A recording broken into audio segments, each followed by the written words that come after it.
Hello friends, welcome back to my YouTube channel. तो friends, आप देख रहे हैं दो दिल एक जान। तो फ्रेंड्स, आप आगे देखेंगे कि रघु अंतरा को प्रपोज करने के बाद जब घर लौटता है तो दया माई उससे पूछती हैं कि क्या बात है, बड़े खुश नज़र आ रहे हो। फिर वो कहती है कि तुम्हारा तो पता नहीं, लेकिन आज मैं बहुत खुश हूँ। तो फिर रघु पूछता है कि माई क्या बात है, आप बड़ी खुश हैं। तो वो कहते हैं कि हाँ, वो आ रहा है। तो फिर रघु कहता है कि तो फिर वो कहती है कि हाँ, आज 5 सालों के बाद वो आ रहा है।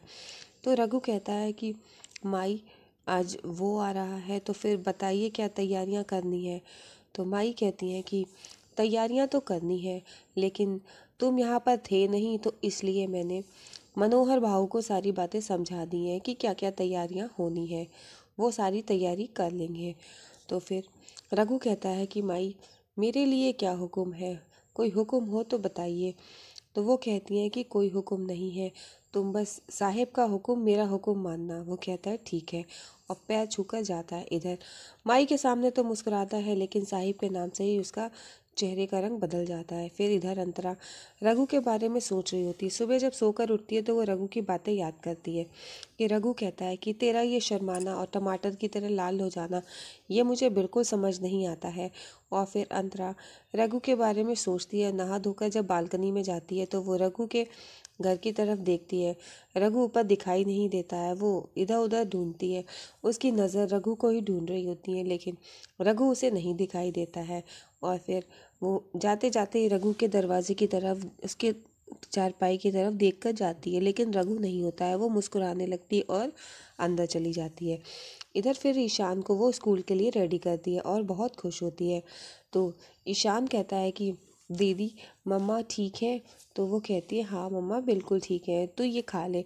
तो फिर ईशान कहता है दीदी प्लीज़ बताओ ना मम्मा कैसी हैं, क्या हाल चाल है उनका। तो वो कहती है मम्मा ने कहा है कि ईशान को ढेर सारे फ्रूट्स खिलाना। और फिर अंतरा ईशान को रेडी करा के जब नीचे उतर के आती है तो ईशान और अंतरा दोनों लोग देखते हैं कि बस्ती में डेकोरेशन हो रही है और गोकुल हांडी की तैयारी हो रही है। और फिर ईशान ये देखकर बहुत खुश होता है, उसे ये त्योहार बहुत अच्छा लगता है। वो कहता है दीदी, गोकुल हांडी तो 1 महीने पहले ही निकल गई है, और अब। तो वो कहती पता नहीं, रघु से पूछ के बताती हूँ। फिर वो ईशान को स्कूल के लिए छोड़कर आती है। तो फिर रघु सामने पड़ता है तो रघु को देख रही होती है, और फिर वहाँ से निकलती है। रघु चाय पी रहा होता है, वो मिस कॉल को आवाज़ देता है तो वो रुक जाती है। और फिर रघु उसके पास आता है, वो पूछता है कि कहाँ गई थी। तो मिस कॉल बताती है कि वो ईशान को स्कूल के लिए छोड़ने गई थी। तो वो कहता है अच्छा। और फिर वो कहता है कि मिस कॉल, तू चाय पिएगी। तो फिर जब वो चाय ऑफ़र करता है तो अंतरा मना नहीं करती है। अंतरा कहती है कि सर हिला देती है, और फिर रघु उसको चाय दे देता है। अंतरा उससे चाय ले लेती है और उसकी तरफ देख के मुस्कुराने लगती है। रघु ने जो चाय दी होती है, अंतरा वो चाय लेकर के वो पीने लगती है। और रघु और अंतरा दोनों लोग एक दूसरे को देखते हैं, और अंतरा चाय पीती जाती है और रघु को देखती रहती है, और दोनों लोग एक दूसरे को देखते रहते हैं। और अंतरा रघु की जूठी चाय पीती है, और फिर वो इधर उधर देखने लगती है। वो पूछती है कि रघु, ये गोकुल आंटी की तैयारी, वो तो 1 महीने पहले ही हो निकल चुका त्योहार। तो रघु कहता है कि वो आ रहा है। तो फिर अंतरा पूछती, वो कौन है, कौन आ रहा है। तो रघु मुंह बना देता है। रघु कहता है कि माई का बेटा है साहिब, वो आ रहा है। तो अंतरा कहती, ये कैसा नाम है साहिब। तो रघु कहता है कि मिस कॉल हल्के से, ऐसे ज़ोर से नहीं बोलना, कोई सुन लेगा तो सही नहीं होगा। और फिर वो कहती है ठीक है, और फिर वो चुप हो जाती है।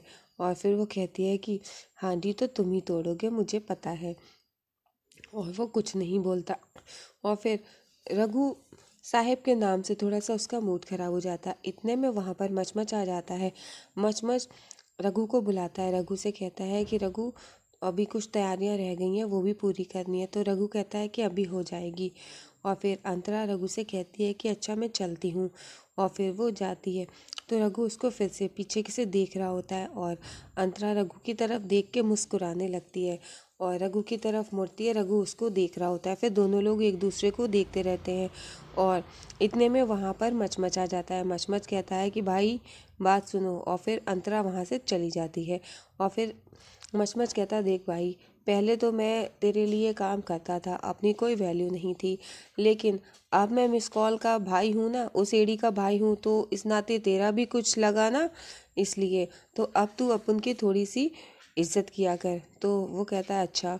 इधर अंतरा अपने घर होती है और माई अपने बेटे का इंतज़ार कर रही होती है 3 बजे का। और 3 बजे के लिए जब उसने कहा होता है कि 3 बजे आएगा, जैसे ही घड़ी में 3 बजते हैं तो रघु सभी को इशारा कर देता है कि बजाओ, और वहाँ पे ढोल ताशे नगाड़े बजने लगते हैं और सभी लोग बहुत एंजॉय करते हैं, गाने बजते हैं। और इधर ईशान और अंतरा दोनों लोग होते हैं। ईशान स्कूल से आता है, अंतरा ईशान को पराठा खिला रही होती है, लेकिन ईशान नखरे करता है और फिर वो बाहर से आवाज़ सुन के बाहर बालकनी में जाकर खड़ा होकर देखता है। तो अंतरा और ईशान दोनों लोग देखकर काफ़ी खुश होते हैं। इधर माई अपने बेटे सत्या का वेट कर रही होती है, अभी आया नहीं होता।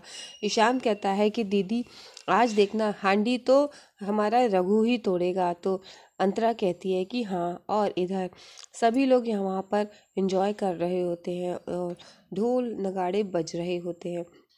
इधर माई की नज़र अपनी घड़ी पे होती है और अंतरा काफ़ी खुश होती है, रघु को देख रही होती है और रघु वहाँ पर खड़ा होता है और मनोहर भाऊ भी खड़े होते हैं। मनोहर भाऊ कहते हैं कि वहिनी अब सिर्फ 10 मिनट बचे हैं मुहूर्त के लिए। तो दया माई रघु को इशारा करती हैं हांडी के लिए और फिर दया माई के इशारे पर रघु हांडी तोड़ने के लिए आगे जाता है और वहाँ पर ढोल नगाड़े बज रहे होते हैं और सभी लोग फिर हांडी तोड़ने के लिए एक के ऊपर एक जीना सा बनाने लगते हैं। और रघु देखता है हांडी तक सब लोग तैयार होकर अपने ऊपर घेरा बना लेते हैं। रघु उन पर चढ़ता है। इधर साहेब की एंट्री होती है। साहेब अपनी गाड़ी से उतरते हैं और वहाँ पर आप देखेंगे कि हांडी तोड़ने के लिए रघु ऊपर चढ़ता है और इधर साहिब जो सत्या है वो वहाँ पर आता है। वो हांडी की तरफ देख रहा होता है और वो हांडी की तरफ बढ़ता है। इधर रसिका भी खड़ी होती है। ये सब देख के वो काफ़ी खुश हो रही होती है और हांडी लगी होती है। अभी तक हांडी तक कोई नहीं पहुंचा होता है। रघु वहाँ पर चढ़ने जा रहा होता है और इधर अंतरा ये सब देख करके काफ़ी खुश होती है कि अब रघु हांडी तोड़ेगा। और रघु ऊपर चढ़ रहा होता है। जैसे ही ऊपर लास्ट में पहुंचने ही वाला था और वो अंतरा की तरफ देखता है, हांडी तोड़ने ही जा रहा होता है। और इतने में वहाँ पर साहेब आ जाते हैं और रसिका की नज़र भी हांडी पे होती है। लगभग सभी की नज़र हांडी पे होती है और रघु हांडी को देखकर तोड़ने जा रहा होता है। इतने में जो साहेब होता है वो रघु का पैर खींच लेता है और रघु ऊपर से नीचे की तरफ गिरने लगेगा। और फिर इधर हांडी तोड़ने के लिए साहेब खुद ऊपर चढ़ता है और रघु को नीचे खींच लेता है। रघु एकदम से नीचे गिर जाता है और रघु को थोड़ी सी लग भी जाती है।